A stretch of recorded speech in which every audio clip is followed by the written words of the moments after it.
இது காவேரியில நம்ம தண்ணி கேக்குறது, கோடை காலம் வந்த உடனே தண்ணி இல்லங்கிறது, பெண்கள் பூரா குடத்தை கொண்டு வந்து ரோட்ல உட்காந்து மறியல் பண்றது, இது ஒண்ணு இன்னைக்கு புதுசு கிடையாது. இதத்தான் நான் மறுபடியும் சொல்லிட்டு இருக்கேன். இது ஒவ்வொரு வருஷமும் இது நடந்துகிட்டு தான் இருக்கு. இப்ப டிசம்பர் மாசத்தை கொஞ்சம் நம்ம யோசிச்சுப்போம்.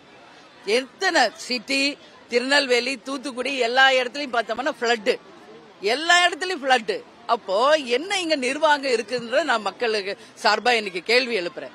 ஒரு பக்கம் அதிகமான மழை வெள்ளத்தை கடவுள் கொடுக்கிறார், அதை சேமிக்கிற திறன், ஒரு நல்ல ஒரு இன்ஃப்ராஸ்ட்ரக்சர், ஒரு தொலைநோக்கு பார்வை இந்த அரசுக்கு இல்ல. அப்போ தண்ணி வரும்போது அது கடல்ல கொண்டு போய் வீணா கலந்து விட்டுறாங்க.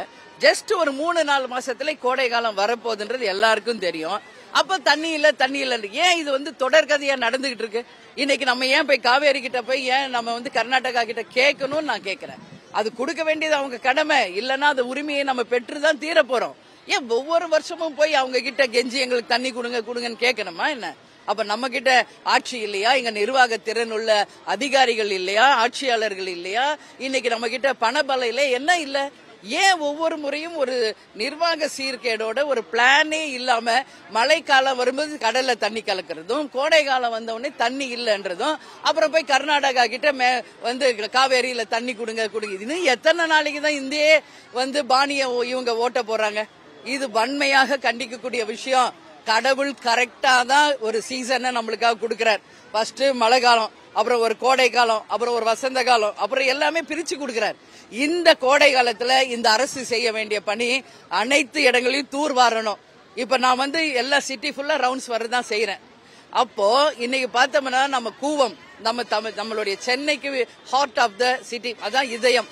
இன்னைக்கு பிரிட்டிஷ் காலத்துல அந்த போட்டெல்லாம் விட்டாங்க. இன்னைக்கு அங்க கூவமா இன்னைக்கு அசுத்தமான தண்ணி போற அளவுக்கு யார் அதை மாத்தினது? அப்ப இங்க நிர்வாக திறன் இல்லை என்பது தெளிவா தெரியுது. அப்போ நம்ம என்ன செய்யணும்? இந்த சம்மர் வரும்போது தூர்வாரி அங்க வருகின்ற கழிவுகளை எல்லாம் அடைச்சு அடுத்து வருகின்ற மழை காலத்துக்கு இந்த அரசு தயாரா இருக்கணும். அப்ப தண்ணீர் வரும்போது அதை சேமிக்கணும். கடல்ல போய் தண்ணி சேராம அதை தடுக்கணும். அந்த தண்ணீரை வச்சு மக்களுக்கு கொடுக்கணும். நீராவியா போயிருதுன்றாங்க. நீராவியா போனாலும் இருக்கிற தண்ணீரை நம்ம சஃபிஷியன்ட் கொடுக்கலாம். இந்த நல்ல தண்ணியில கொண்டு போய் கடல்ல கலந்து உப்பு தண்ணி ஆக்குறாங்க.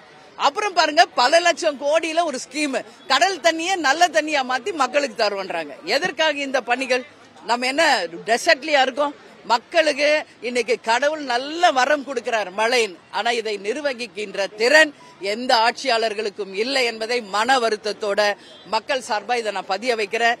இந்த சம்மர்ல இப்ப ஆளும் ஆட்சி எல்லா ஏரி, குளம், குட்டை, நம்ம கூவம் அத்தனையும் தூர்வாரி வழுகின்ற அத்தனை கழிவையும் தடுத்து இப்பயே ரெடியா இருக்கணும்.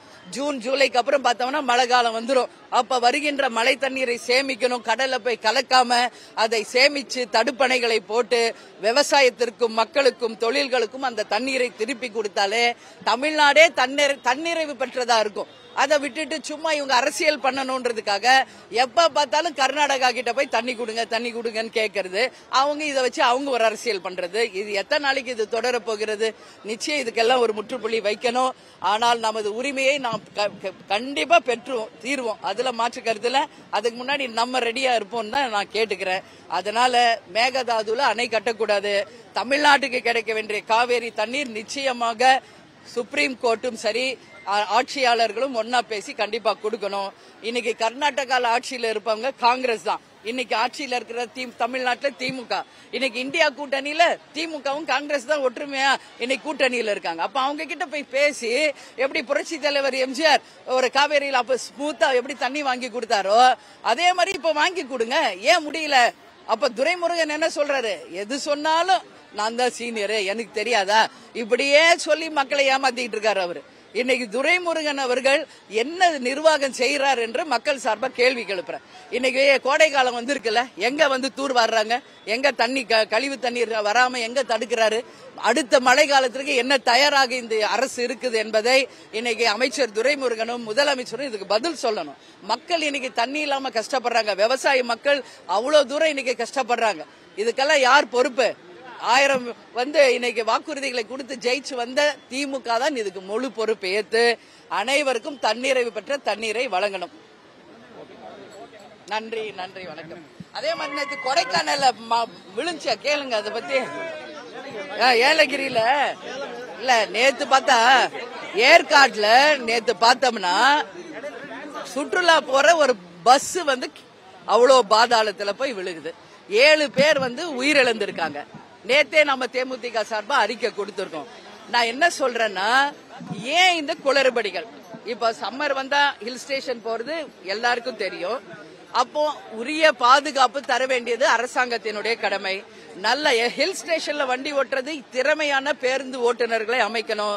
மதில் சுவர்கள் 2 பக்கமும் ஏத்தணும். அது மட்டும் கிடையாது, பயணிகளுக்கு பாதுகாப்பான அந்த பயணத்தை ஏற்படுத்தி தர வேண்டியது அரசின் கடமை, காவல்துறையினுடைய கடமை. இன்னைக்கு 7 உயிர் போயிருக்கு. இதை யார் வந்து பொறுப்பேத்துக்கிறாங்க? முதலமைச்சர் பொறுப்பேத்துக்கிறாரா? இன்னைக்கு எதுவுமே தெரியாம அப்பாவிகள் உயிரிழந்திருக்காங்க.